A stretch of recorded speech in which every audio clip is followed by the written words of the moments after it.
perichoresis is a simple concept, but it's layered, it's heavy, and it really deals with not just how the royal family interacts with each other, but our place in it.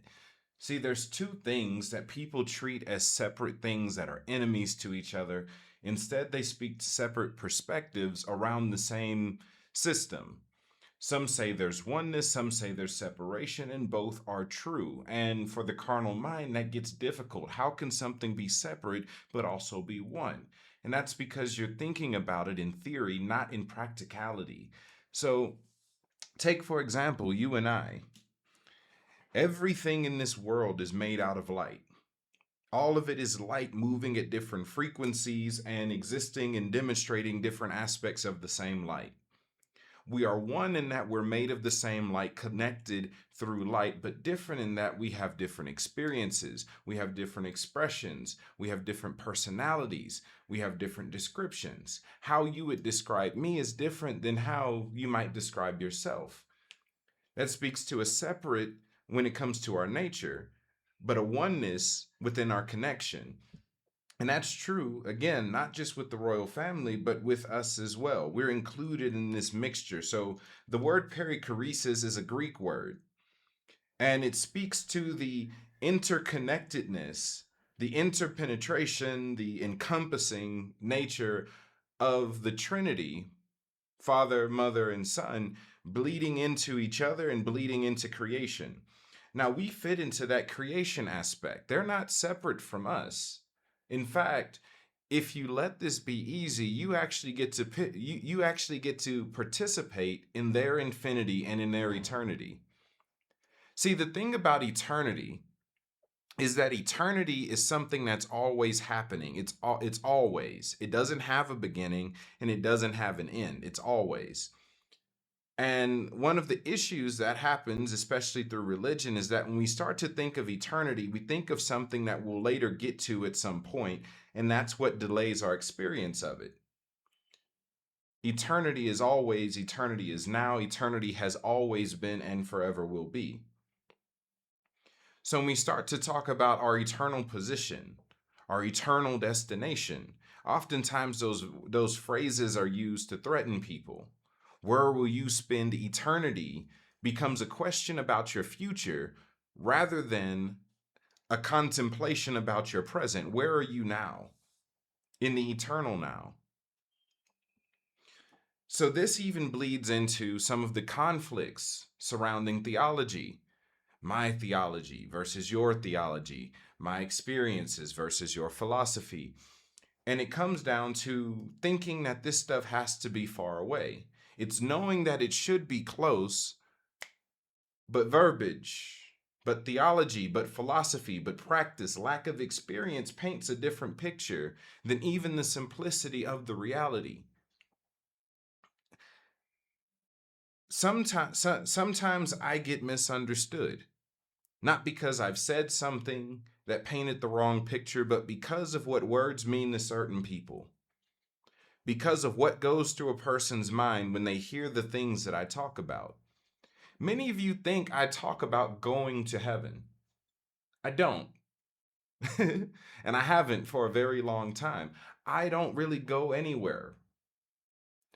Many of you think I talk about when I'm experiencing these other planes of existence that I'm talking about a travel, a distance, some type of travel. And again, I'm not. No, this is something that I'm always in. I'll ask you a question. Are you going to go to heaven or are you already seated in heavenly places? Ponder that for a moment. Are you going to go to heaven one day or are you already seated in heavenly places? Okay, the correct answer is that you're already seated in heavenly places. You're already seated. Seated means that you have a position of authority. This is that divine royalty that I speak of. Because only those who rule have a seat. The ones who don't bow. But since you're seated, that speaks to your place of dominion. That speaks of your place of access, your place of influence. That is your dominion. But if you think that Heaven is someplace you go to in the future, then you never rule and you never reign. Not because it's not accessible, but because you've counted yourself out of a reality that's already present. You've placed in the future what has always been accessible. So heaven then becomes a reward for your good behavior or how well you cling to a specific doctrine, rather than something that we all already are experiencing in another plane. And that's the spirit. The spirit you is perfect. Your spirit is already ruling and reigning. You've lost connection with your spirit. You're ignorant of your spirit, but ignorance doesn't mean lack of truth. It means lack of understanding the truth. It means you just don't know. So you don't know who you are. You don't know where you rule. And that's not necessarily your fault. You just don't know. I never blame people for ignorance. See, there's a certain code within mysticism that I believe is getting lost in the modern day, and that is contemplation. It's sitting with a thing, allowing yourself to feast on the mystery of a concept until that mystery unveils itself.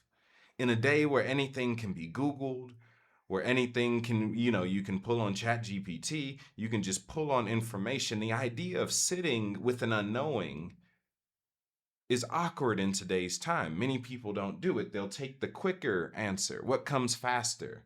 What comes immediate? Most people don't take the time to sit and learn, allow themselves the humble position of being the student for a while. The person who doesn't know, letting yourself be ignorant enough for truth to show itself to you. There's a power in that position because it's the position of the receiver, the position of the vessel, a vessel that's full. Or let's say the word vessel is troublesome for some of you. Let's say a bowl, a cup or a bowl that's already full cannot be filled. It's the emptiness that opens you up to the more. So you ask, why isn't God telling me stuff? Well, you've told God everything that they're able to be. If God doesn't do it your way, that's a false God. Well, the real God says, I guess I'm false. They don't want to meet me. You have far too many things in the way of truth ever getting to reveal itself to you personally. You have other people's theories, other people's encounters, other people's philosophies taken on as your own. And while it's great for us to listen to and learn from each other, be inspired by each other, it's always a failure when we provoke the man of God syndrome. What's the man of God syndrome? I like to say that Moses started this. Because he's one of the easiest people to blame because his narrative is one of the best examples of it. The God of the Old Testament invited all the children of Israel up his mountain to meet and fellowship with him. They were so terrified of that God that they pretty much said, Moses, hey, you go on your own and we'll hear from you when you come back. That pretty much trapped us. And that's how we've experienced spirituality. So even someone like me that said, yeah, I go all the time, I'm experiencing this stuff all the time, I'm having these experiences every day, it registers as something that I can do, and you just need to sit under me for a while and just listen to me. Instead of, if he can do it, I can do it. That again speaks to that separation. You believe in another, but not believe in yourself, which means that yourself gets counted out of all of these experiences, not because the royal family is marking you unworthy, but because you've told yourself already that you're not. You're not worthy to experience them. You're not worthy to sit in front of them. You have bad theology in the way that tells you that seeing them face to face means that you're going to die.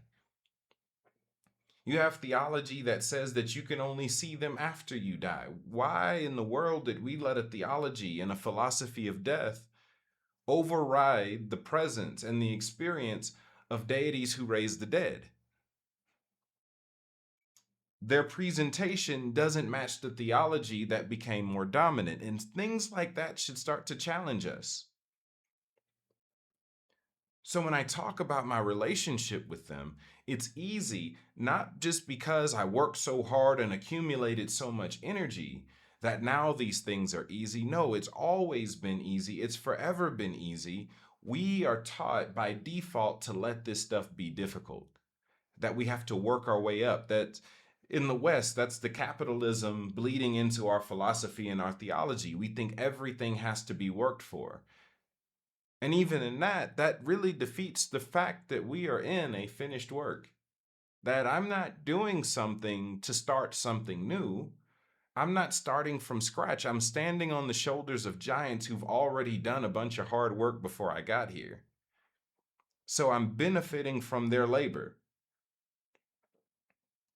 That's heresy in a capitalistic framework, because everything must be earned, nothing is free. Even if something is given, something must be given in return. But that's not necessarily how they operate. They gave before we got here. We were redeemed before we got here. We had access before we knew we lost it. We never lost our access. What we lost was memory. What we lost was awareness. Awareness is key when operating in the foundation of perichoresis. You're dealing with an omnipresent divinity. Omnipresent means something that's always present, anywhere. See, it's always everywhere. There isn't a place that it's not. So we're not struggling with an absent divinity. We're struggling with awareness of that present divinity. So I started having face-to-face encounters, not because I was such a good boy that they just rewarded me with these experiences, but because I chose to participate and chose to be aware of what I knew that I was already in. I'm dealing with omnipresence, which means I'm never outside of their presence, which means they're always here and I can see them and speak to them whenever I want to. Whenever I need to, I can engage them.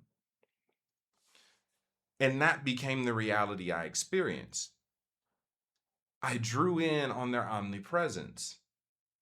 Let's talk about light. Light is everywhere that it has ever been at the same time. This is a truth within quantum physics. In studying light, they find that it doesn't really travel, or more so, it doesn't leave a place that it's been. At the very least, that means that the present and the past are all connected. Right. So that means that if we're connected to an omnipresent God, let me back up for a moment. Before I even talk about the divinities, let's talk about just us in the spectrum of light. Because light makes up the world that we're in, and light is everywhere that it's ever been at the same time, distance is an illusion. And we're struggling not because the distance is great, but because our awareness is poor. Which means the practice is not travel, the practice is awareness. Since this is all connected, everything is accessible. If you choose to participate in this natural world as light, if you start to engage it in terms of sound, light, frequency, and vibration, like Nikola Tesla said, you start to benefit from all of the things in the world. Now, part of that is your thinking. You get in your own way more times than not. Everything is difficult. Everything is far away. We have poor self-esteem as a culture while also having an ego. There's a part of you that says that you can't do it, and another part of you that says you must be a prodigy because if you can't get it the first time, it doesn't work. Those are conflicting theologies. I'll give everyone grace. It's okay to accept this, that you're not a prodigy. Most people aren't. Most of us are normal. We have to learn, we have to train, we have to practice. We get better at this.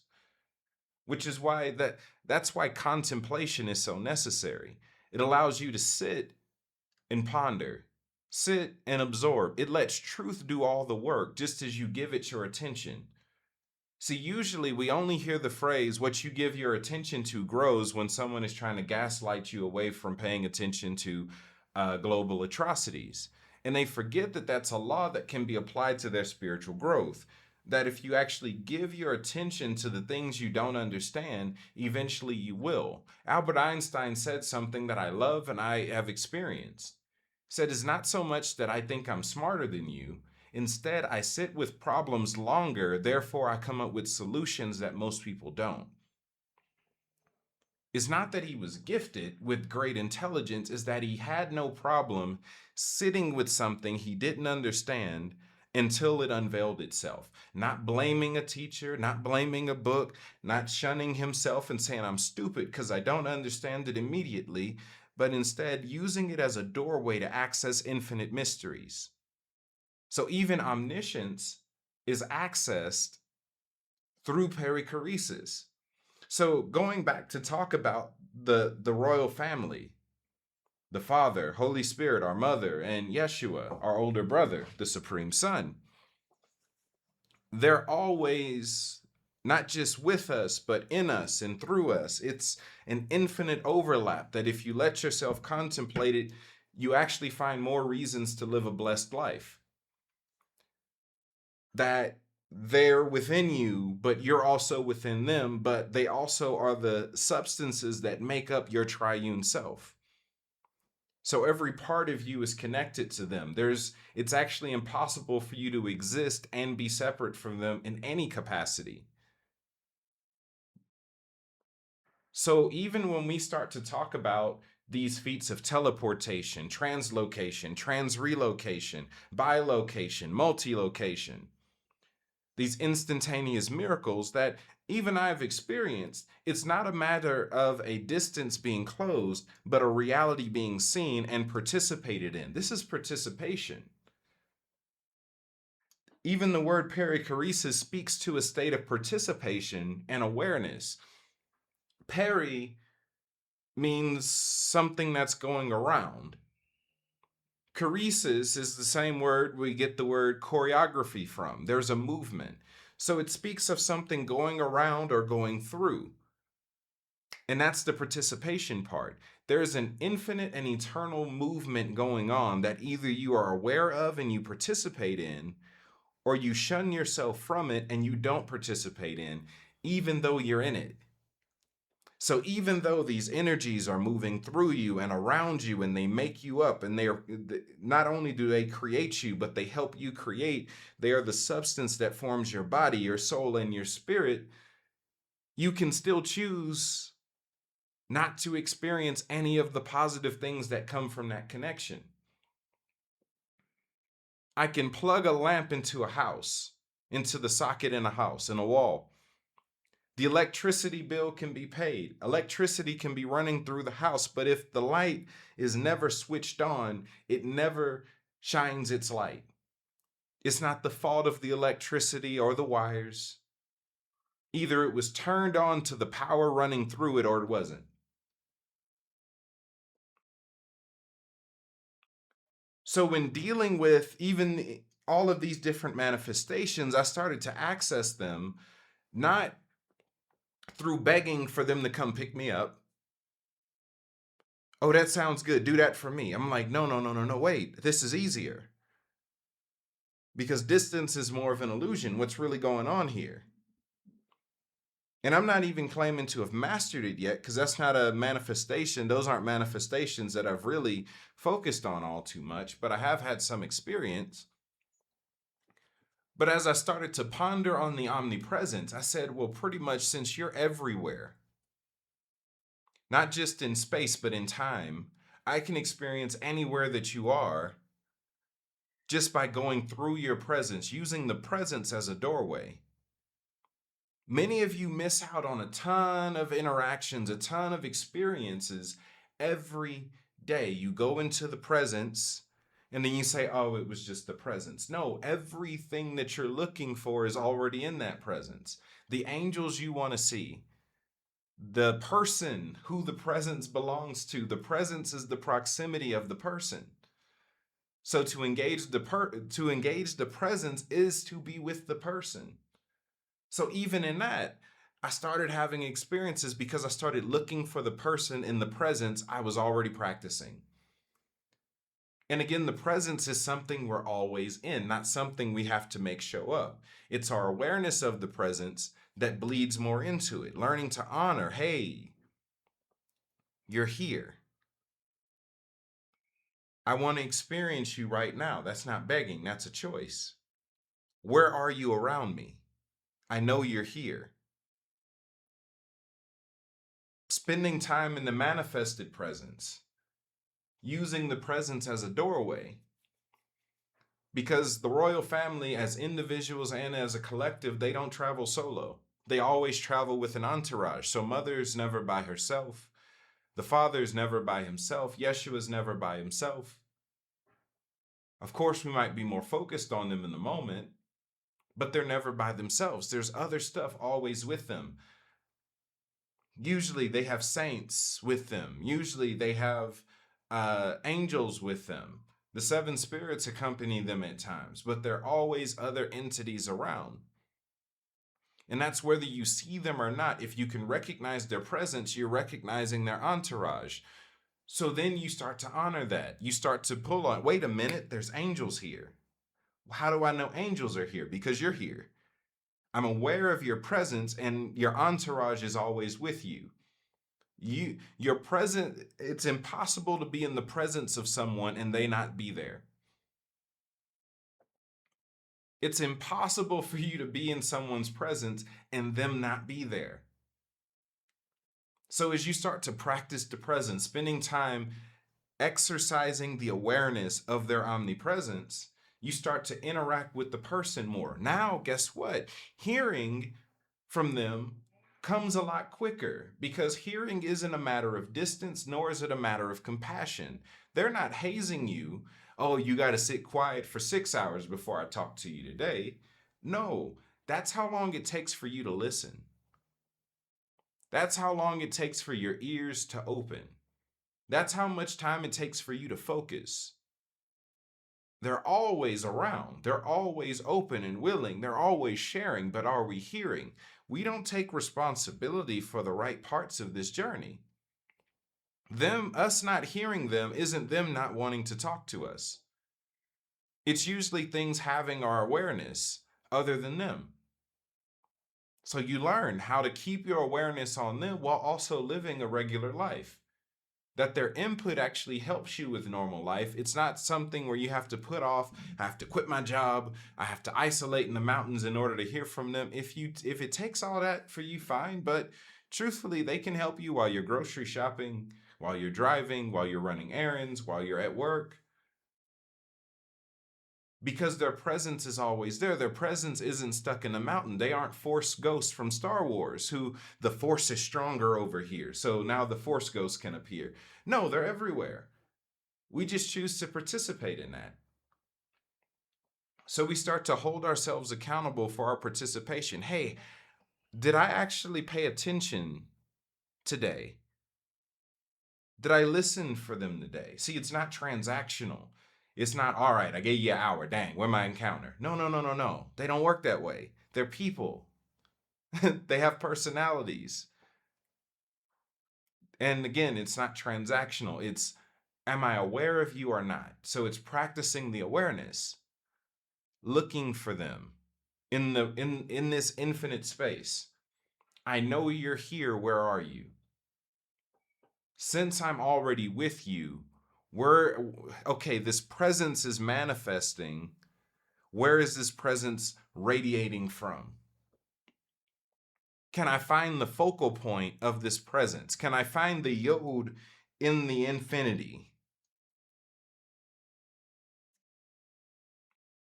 And then you start to see more. Hey, I'm in the presence. I'm aware of the presence. I'm experiencing the presence.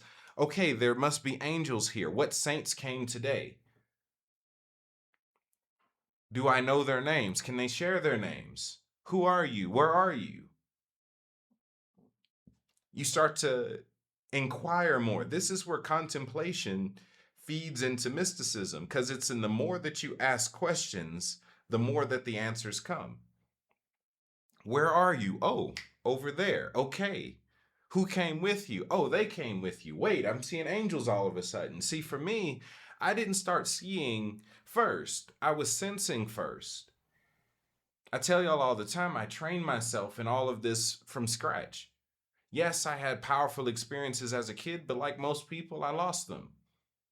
So I had to retrain myself, not in building up enough energy or building up enough favor for them to love me enough to come see me, but I had to train myself in sensitivity. It's the sensitivity that's the training. So I remember in my early days, back when I was still going to church and stuff, um, they told me, they said, we want you to take your shoes off while you're at church, when you're in the sanctuary. So I started doing that. I take my shoes off at the door of the sanctuary, sit down, mind my business. Eventually, my pastor asked me about it. He said, well, how about you do the whole building? And I was like, hey, they told me just the sanctuary, but if you say the building, let's do the building. So I would take my shoes off in the car, walk in my socks. And, some people would have been like, oh, why am I taking my shoes off? What's this about? Is it because I'm on holy ground? No, I follow instructions and let the mystery unveil itself. I don't need to know everything in order to experience. I don't have to be the expert on it just to participate. It's just participation. They asked me to do something. I trust them, so I did it. I then started to benefit from it because what I noticed is that I became a lot more sensitive of what was going on around me. I'm like, oh, something's moving over there. Before I know it, I'm picking up. I'm like, oh, there's angels around here. Oh, there's spirits walking around. Not because I can see them yet, but I can feel them. I can sense them. I remember one day I knew 100% that this was working because the way that my old church was set up, the hallway was a circle that went around the whole building. And I was pretty much at the front door, and I sensed that someone was having a problem on the opposite side. I didn't hear anything, I just felt something. And so I'm like, something's wrong. So just off of that, I'm not asking a bunch of questions, I'm not demanding more information. I'm like, okay, I'm aware that something's wrong. I think someone hurt themselves. So I go around, it's just one long hallway. So I'll go around opposite side of the building. Somebody had slipped and fell. And they're like, oh, thank God you came. I don't know how long I would have been down here. All of that was sensitivity. That wasn't even a voice that said, hey, such and such fell on the other side of the building. I need you to get there. I have commissioned you for such a time. It wasn't that deep.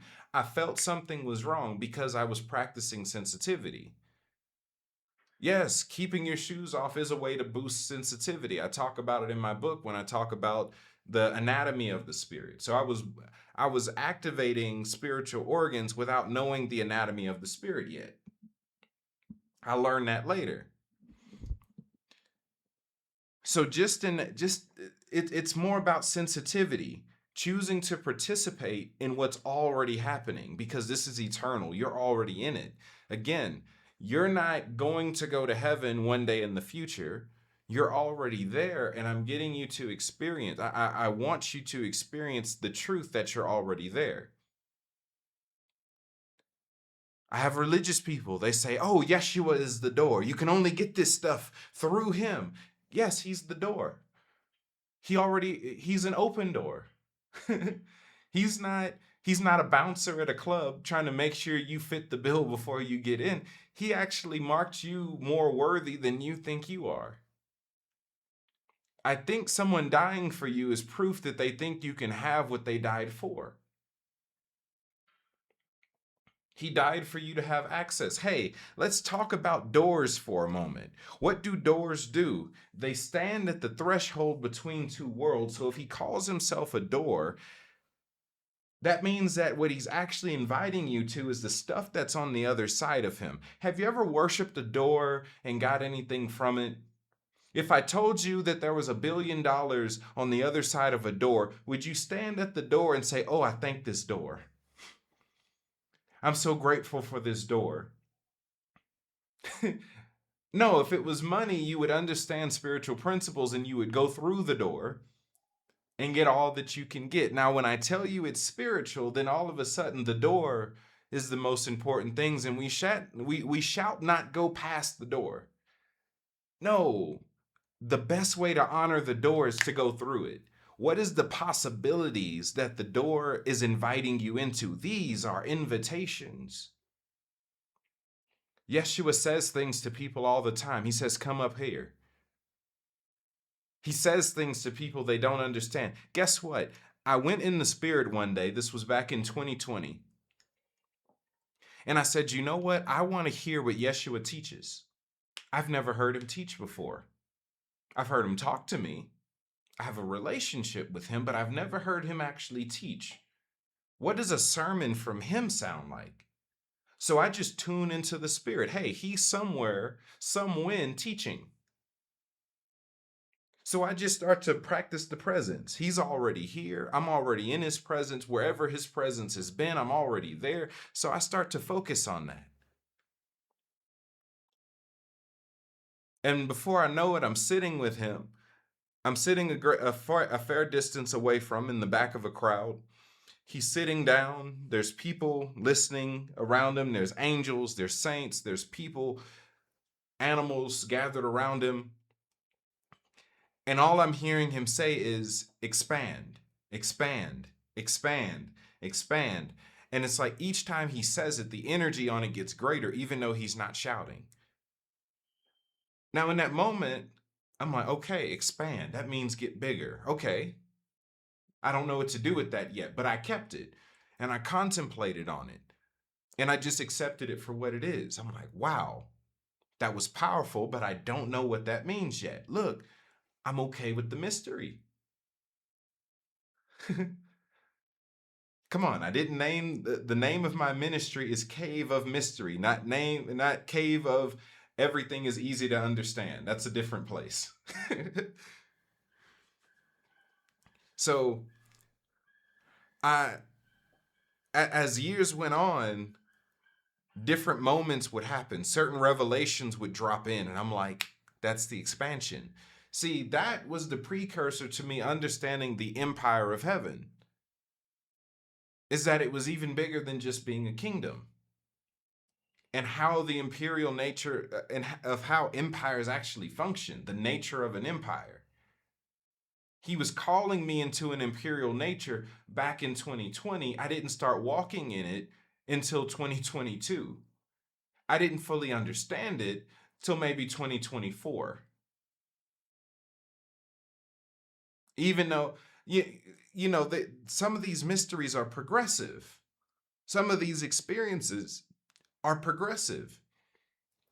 Meaning that as you honor it in the state that you receive it, like a seed, you nurture it.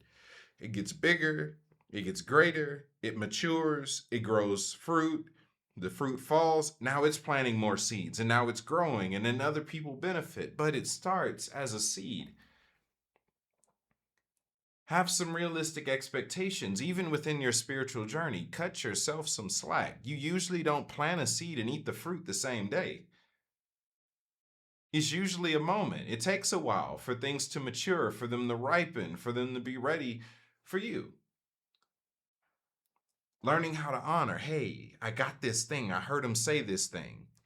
Don't jump directly into a Q&A with another teacher, with myself, someone else. Don't immediately ask. Sit with the mystery for a while. I heard mother say this. All right. And you just kind of focus on the fact that she shared something to you. She's smarter than you. So just sit with the mystery. You don't have to understand it immediately.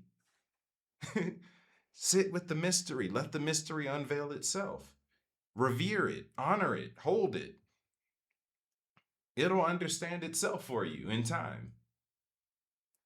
This is progressive. When I started out doing healings, I started out just trying on my classmates in high school. I'm like, okay, headaches, you got a runny nose. Let's see if this worked.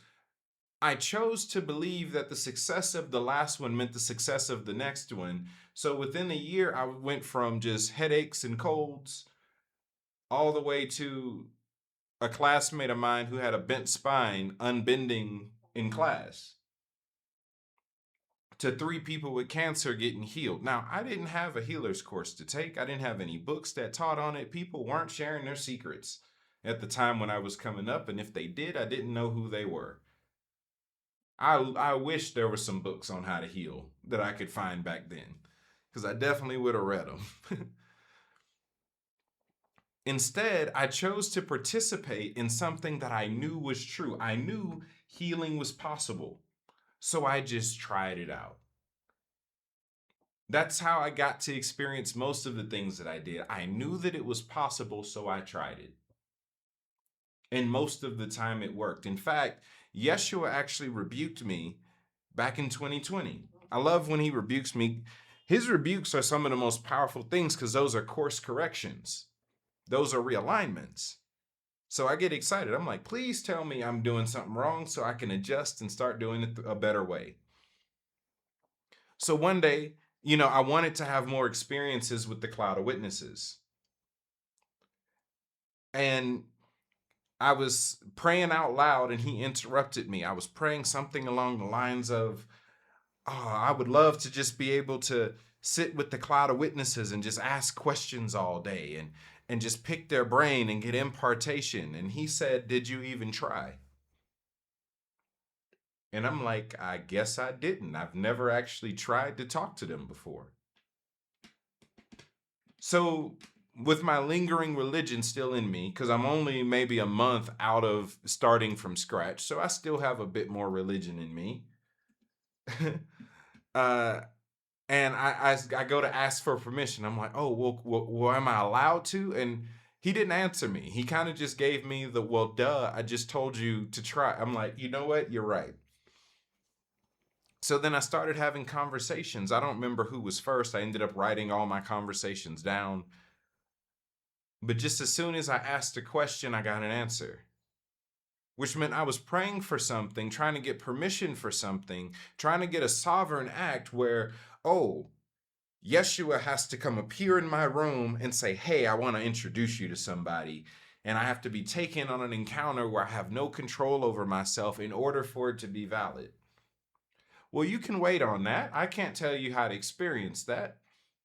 Maybe that happens, maybe it doesn't. Far too often we wait for the sovereign move and ignore the sovereign invitation.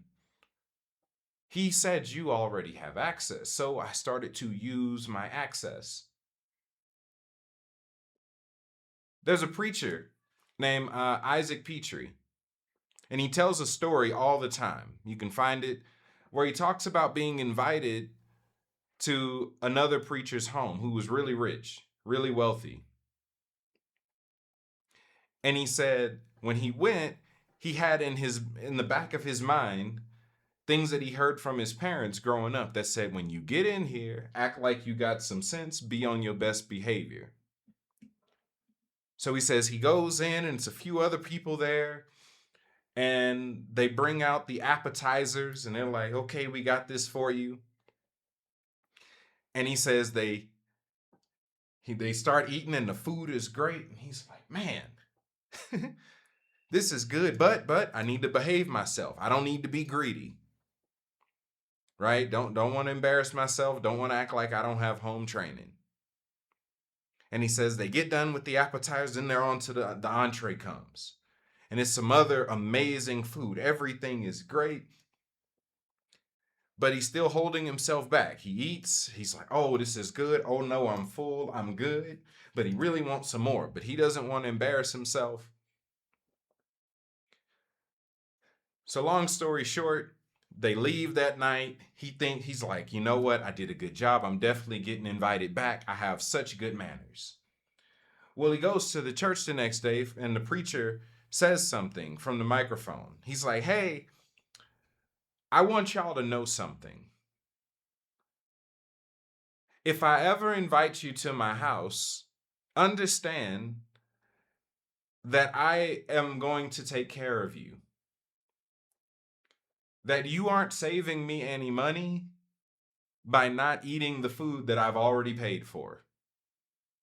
He said, last night I had some people over and they was trying so hard to impress me that they didn't eat most of the food that I had already paid for and I had to throw it away. So please know that if I ever invite you to my house, I have already factored you in. there's a simple principle in that the way to honor Elohim, the way to honor the royal family, the way to honor Yeshua, mother, father, is to actually participate in the invitation that they've given, to take it to the nth degree. We read in the Bible where it says that God is able to do exceedingly above all that you could ask, think, or imagine, and we think too low and we ask so little.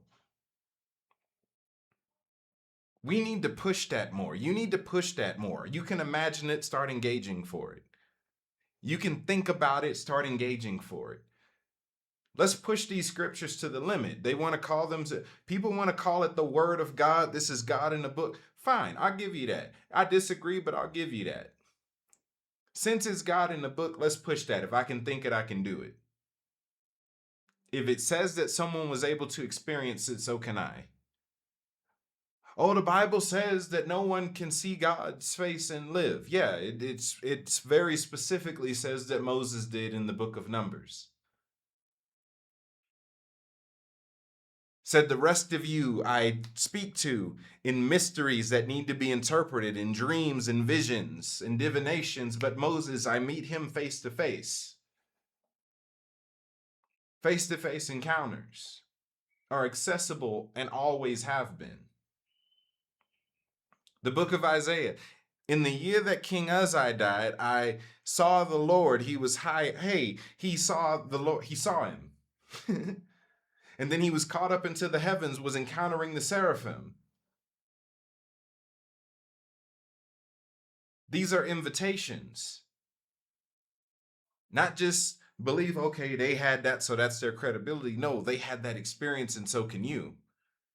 That's the law of testimony, is that we share these things not to build temples around ourselves, but to inspire generations to move in the same.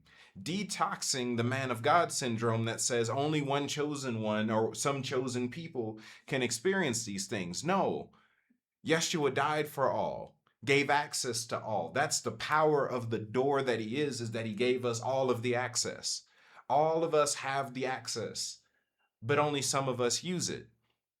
I believe it was C.S. Lewis that said that we are a people content with mud pies when a banquet table has been set out before us. Will you let yourself experience the goodness of the heavens itself?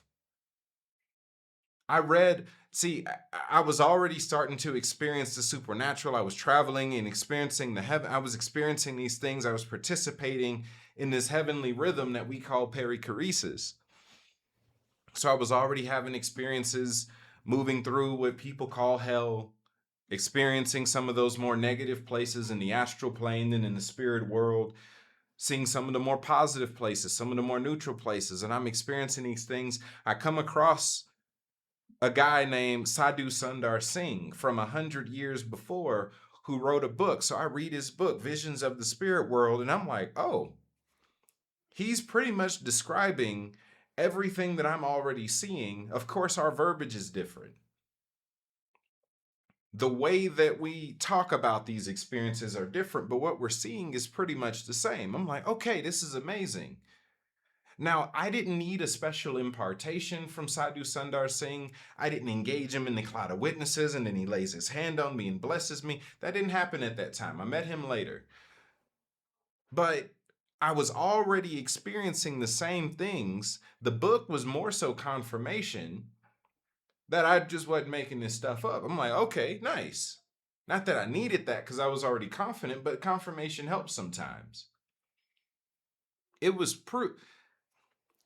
I was already experiencing it before I knew someone else was experiencing it, just because I was participating in the heavenly rhythm of perichoresis. So every moment of my life since 2017, I've spent in a state of spiritual awareness. I'm always in a state of bliss. I call myself a functioning alcoholic. I read and I study about the Hindus who spend decades of their life trying to get into a state of bliss. And it's just my life.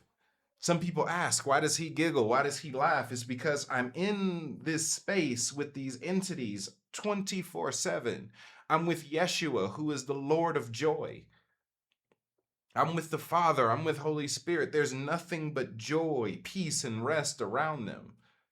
And I'm participating in that interconnectedness, that they are bliss and they are terror. And I'm experiencing both of those to the nth degree all of the time.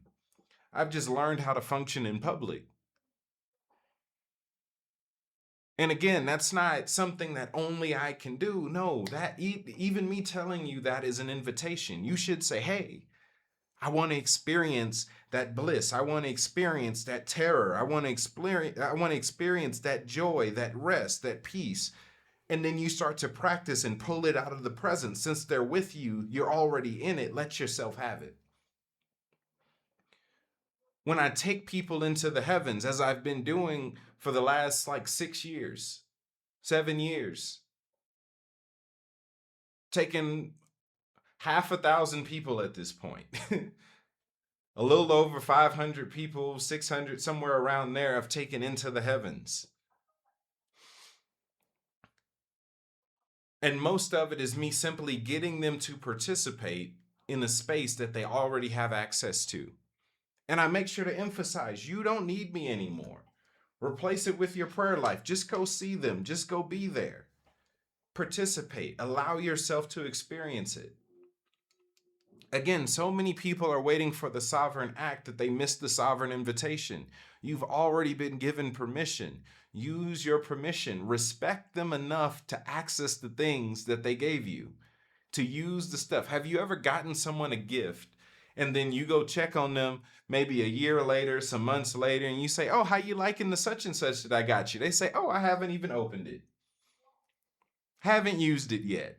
Even if you don't get irate about it, there's still a part of you that feels disrespected. You're like, I got you something and you're not using it. I didn't have to give you that.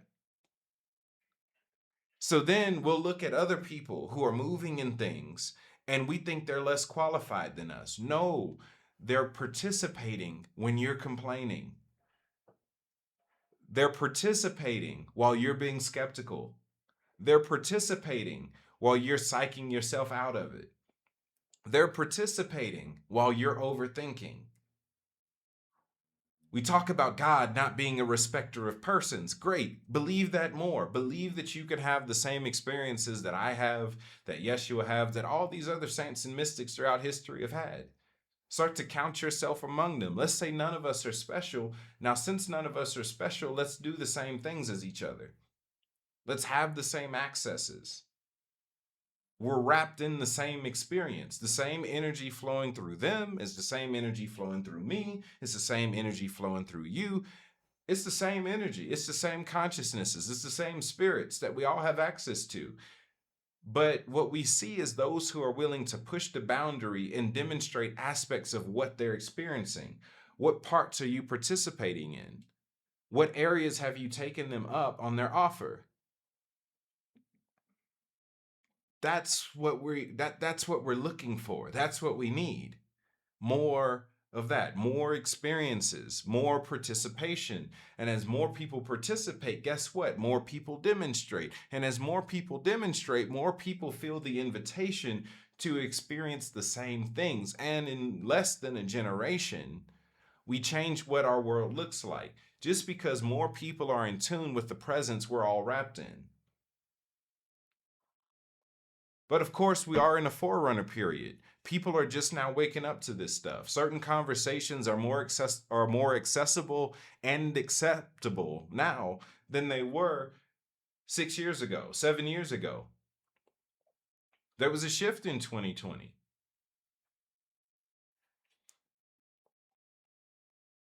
There's so much available. you know,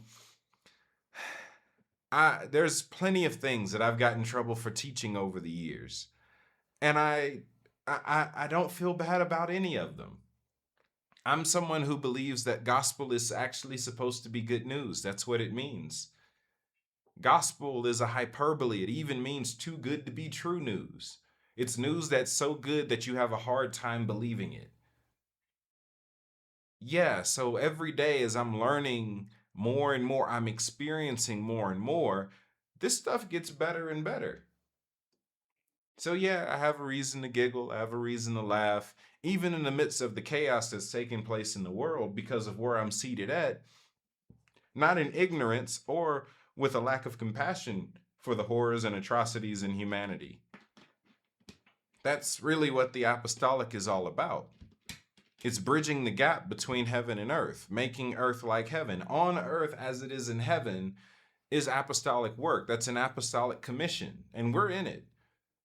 The Great Commission wasn't to just go out and be superheroes, go out and be magicians. No, it was to make earth just like heaven. Now, how in the world do you do that?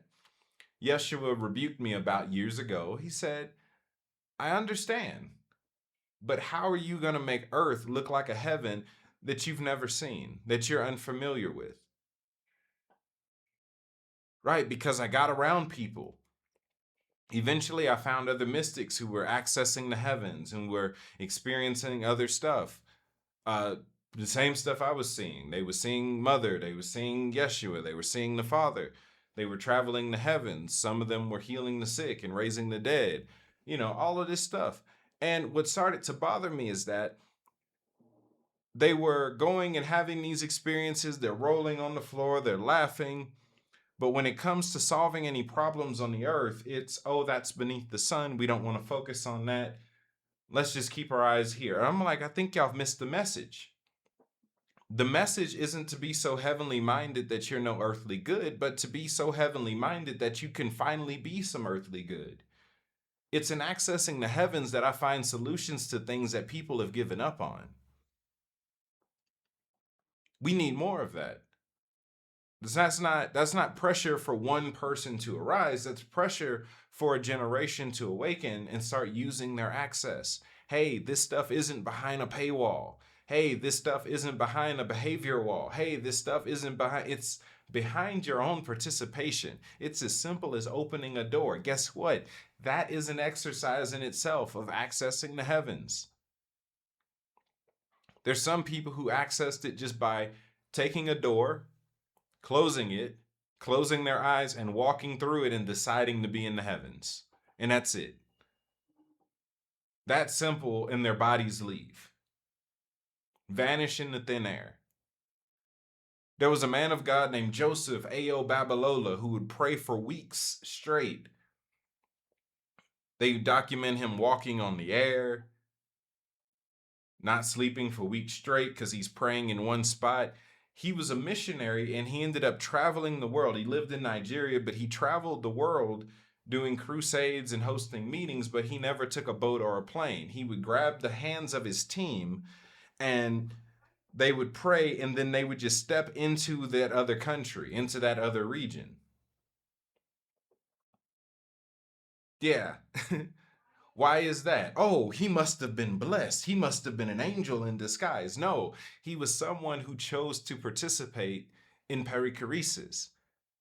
This omniscient, this omnipresence, this guy went on to cast out demons out of a city just by ringing a bell while walking down the street. Where in the Bible does it say that you need to ring a bell to cast out demons? Who cares? He's successful. Those aren't laws, those are invitations. Even in that, being too dogmatic. Let's have some humility about ourselves as we're learning, as we're growing. It's a great audacity to have a strong dogma about something you have no experience in. It's a great audacity. It's a great self-disservice to build strict doctrines around things that you've never studied and you've never experienced. To trust someone else's experience to the point that you cut your brain off and you choose not to experience.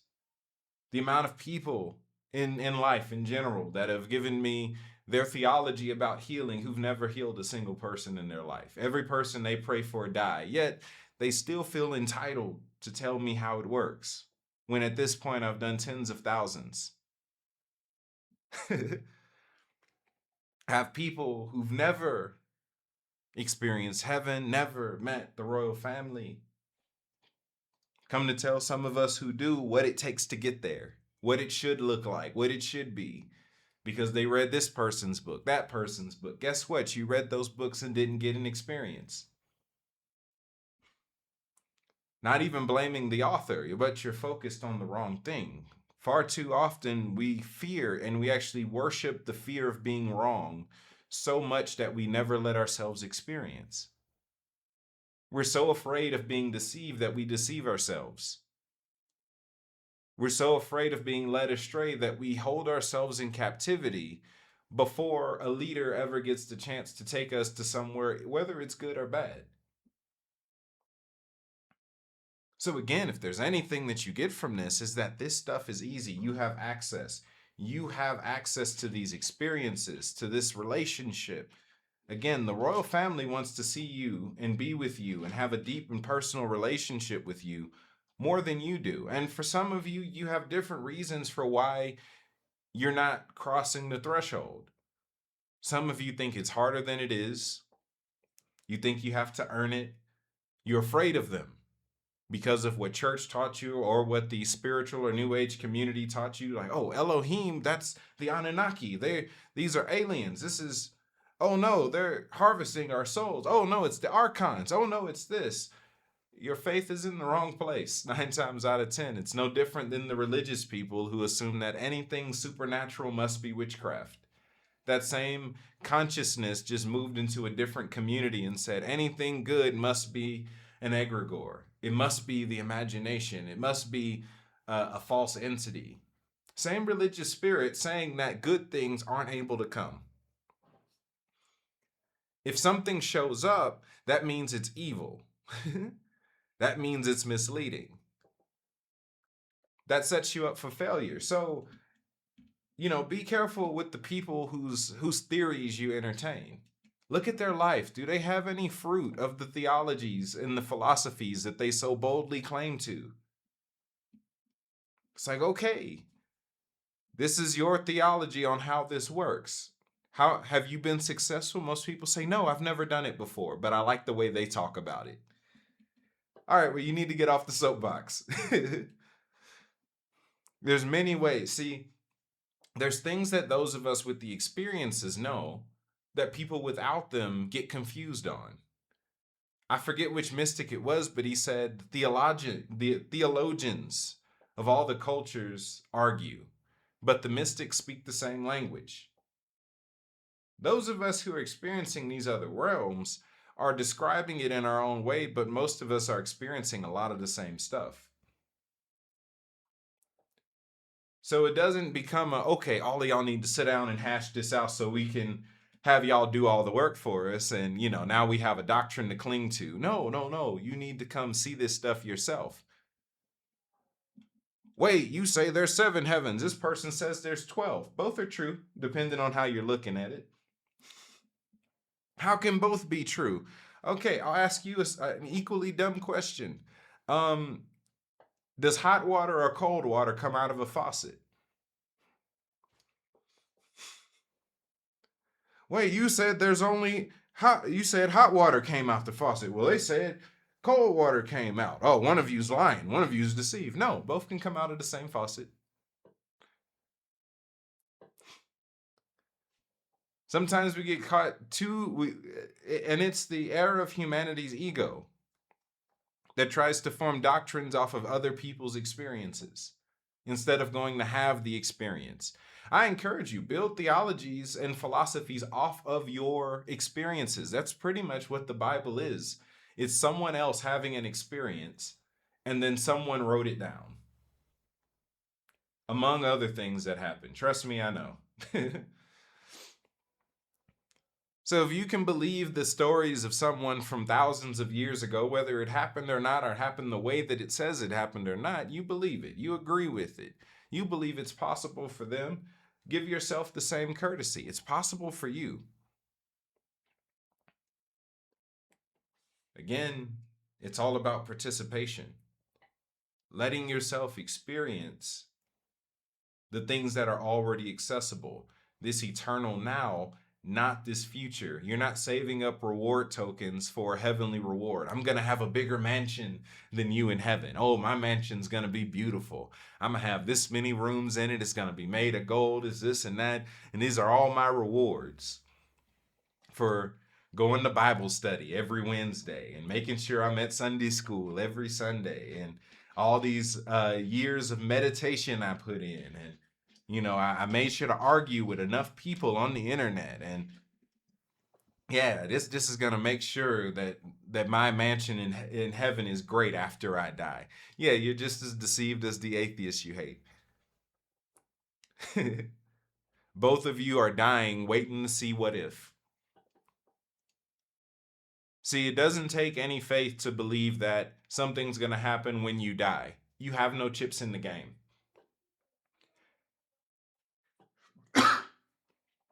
But it's what happens when you choose to experience this stuff now. You start to actually operate as the temple.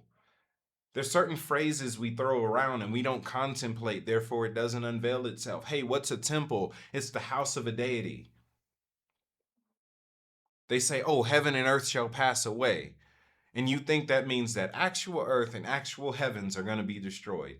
No, you have to understand metaphor. You have to understand simile. No, the new heaven and the new earth isn't a new earth and a new heaven. Literally, that's your body. That is the temple. See, that's what they called the temple back then. They called it the heavens and the earth because it was the place where heaven and earth met. You go into the temple to have a heavenly encounter on earth. The new heaven and the new earth wasn't the buildings. It says no longer out of these buildings, these bricks and mortar. No.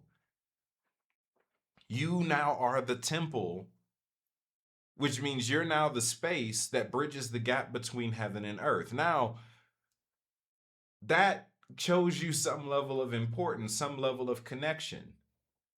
Some people take this, oh, it's within me stuff, and shut themselves away from any experience. So even in that, there's a sense of double-mindedness where you're like, okay, they're within me, but how do I talk to them? How do I see them? But I can't see them because they're only within me. I'm like, no, you built a theology around an experience that you didn't have. They're within you, that means it's easy. You're connected with them, that means it's easy to experience them. Whether they're internal or external, it's easy to hear from them. Oh, where there's no two consciousnesses. Yes, there are. Yes, there are. More than two, actually. It's infinite. Aren't we all part of a collective? Yes, a collective implies many different individual pieces working together. That's what's collected within this collective. But I thought they live within us. They do. Well, heaven's not far. Heaven's just a state of consciousness. It's not. It's a place, but you have access to the place.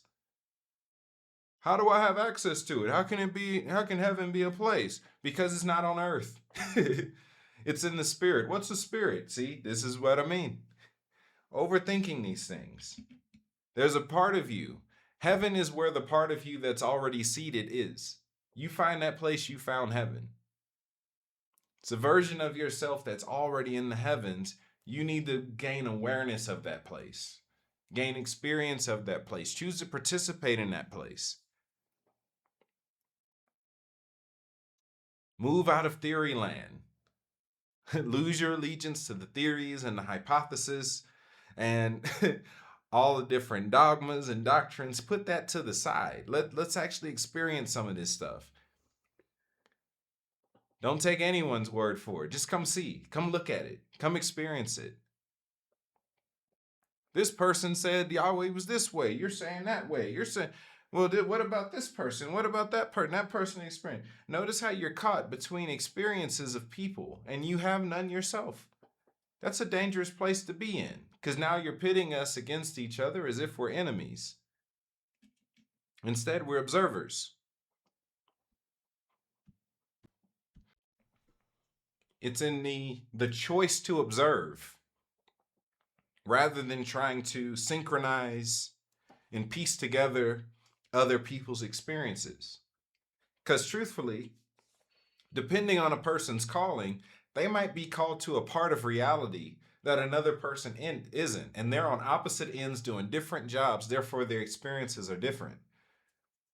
And that doesn't even mean that one is fake and the other is real. There's few people I've ever called fake. Just because I'm like, that absolutely doesn't exist there. They made that one up. You know, certain situations can tell on a person. There's one lady who was saying that she was going into heaven and she was seeing Christmas land and theme park land. And I'm like, roller coaster land. It's like, all right, lady, time for your medication.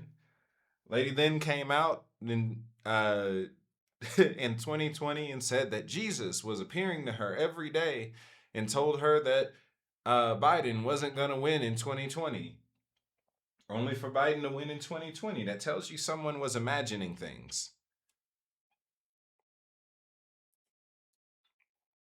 Yeah. That tells you someone was imagining things. There is some veil of accuracy that has to happen. And of course, I've talked to plenty of mystics. I've been friends with plenty of mystics. Sometimes we just choose to describe things different, and it's not a matter of something being completely off. Truth be told, if a lot of us were to sit down and draw a map of the heavens, most of the images would overlap well. We would likely just have them name different things. Some people might only have revelation of 3 heavens because the Bible only talks of 3 heavens. I have revelation of 7 heavens and all the complexities within them because I've actually been to all 7 of them and I've experienced their complexity. So at the same time, I understand why some people have the theology of 10 because certain books say 10, but actually being in the space is not 2 extra heavens, it's just 2 higher levels within the same heaven. I can understand why some people would say 12 because when you break down some of the divisions within some of these heavens, you can get to around 12. You could even get to 22. I just recognize I'm not leaving a place. I'm in the same elevator going up to the 13th floor, the 14th floor, and I didn't leave the building. So I choose to classify it different. But someone else might choose to classify all of those individual levels of an elevator as separate buildings altogether. It's the freedom of expression. So hopefully y'all don't think I'm being too harsh on y'all. This is more so an encouragement. I'm believing in you to have these experiences more than you're believing in yourself to have these experiences. So with that being said, I'm going to leave y'all. Again, caveofmystery.org. You can find everything related to me. You can find my books, courses, classes, and the rest. So that's it for this session. Until next time, y'all be blessed. Later.